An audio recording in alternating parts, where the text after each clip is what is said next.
Alors, cet ouvrage s'appelle L'idole sacrée de Nazca, avec un sous-titre qui est une statuette guérisseuse extraterrestre, point d'interrogation. Voilà, je me pose beaucoup de questions au sujet des momies tridactyles du Pérou, les momies non humaines de Nazca.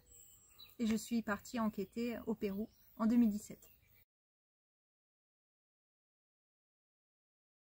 J'ai été bercée toute mon enfance par des histoires d'ovnis, puisque j'ai été élevée par mon grand-père les 4 premières années de ma vie, et ce grand-père a été témoin d'une rencontre rapprochée du deuxième type, c'est-à-dire un objet volant à moins de 150 mètres au sol, et donc avec trace et un témoin adjacent, et cette rencontre a bouleversé sa vie. Il a été très critiqué et je l'ai toujours soutenu. Donc ce grand-père m'a donné le virus et il a été la première personne que j'ai interviewée et que j'ai enquêtée. J'avais 14-15 ans, voilà. Ensuite, j'ai fait ma vie, je suis partie de l'Ardèche, j'ai atterri au col de Vence où j'ai beaucoup enquêté. Et j'ai fait mes premières interviews, mais la suite des interviews en ufologie et des enquêtes. J'ai vu beaucoup de personnes, j'ai fait beaucoup de découvertes, j'ai vu beaucoup de choses très étranges. Et j'ai décidé ensuite d'enquêter sur cette incroyable histoire des momies tridactyles péruviennes et de partir au Pérou.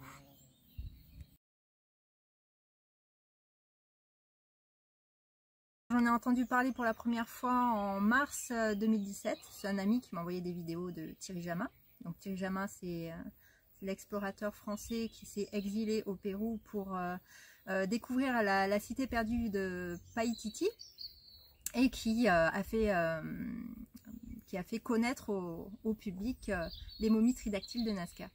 Et donc je reçois des vidéos de Thierry Jamin, j'en entends parler tout juste, je visionne toutes les vidéos de Thierry Jamin et je suis complètement subjuguée par cette histoire et je décide de rentrer en contact avec Thierry, qui me répond gentiment et voilà, je suis rentrée en contact avec un Péruvien qui s'appelle Carlos. Et c'est Carlos qui m'a fait venir au Pérou en juillet 2017 pour voir Mario et ses fameuses momies. Alors je suis allée chez Mario, le Huaquero, sur Palpa, donc le fameux pierre de tombe qui a découvert ces momies tridactyles. Et donc il m'a présenté plusieurs momies, plusieurs objets. C'était pour moi incroyable, mais le plus incroyable, ça a été ma rencontre avec une de ces momies qui n'a pas été exposée au grand jour et qui a bouleversé ma vie. Il s'est passé quelque chose avec cette momie, quelque chose d'incroyable et qui a changé ma vie à tout jamais.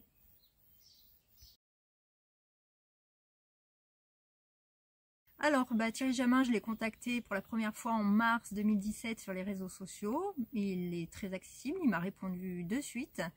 Ensuite, il avait besoin d'un compteur Gégère qu'il ne trouvait pas au Pérou et je lui ai proposé de lui en envoyer un. Donc un compteur Gégère, j'en avais un avec notre groupe d'enquête ufologique. Et je me suis proposé de lui envoyer tout naturellement. Et voilà, le contact, l'amitié s'est fait comme ça au tout début et ensuite je l'ai rencontré sur Lima en 2017, en juillet 2017.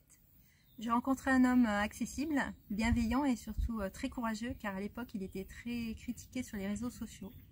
C'est lui qui a révélé leur existence, qui a tout fait pour qu'elle soit sauvegardée et qu'elle soit analysée.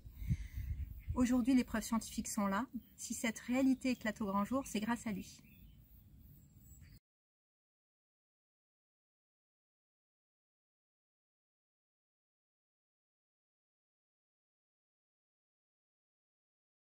Alors ce livre, c'est un petit peu une sorte de journal de bord, journal intime, où je raconte toutes mes péripéties dans le milieu ufologique, toutes mes enquêtes, mes rencontres, toutes mes interrogations, et cette rencontre avec cette fameuse momie tridactyle qu'on a surnommée Yoda.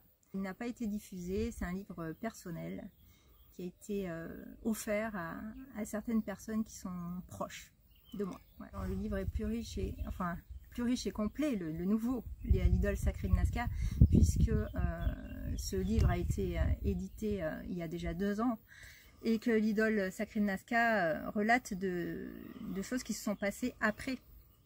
Donc il est plus complet.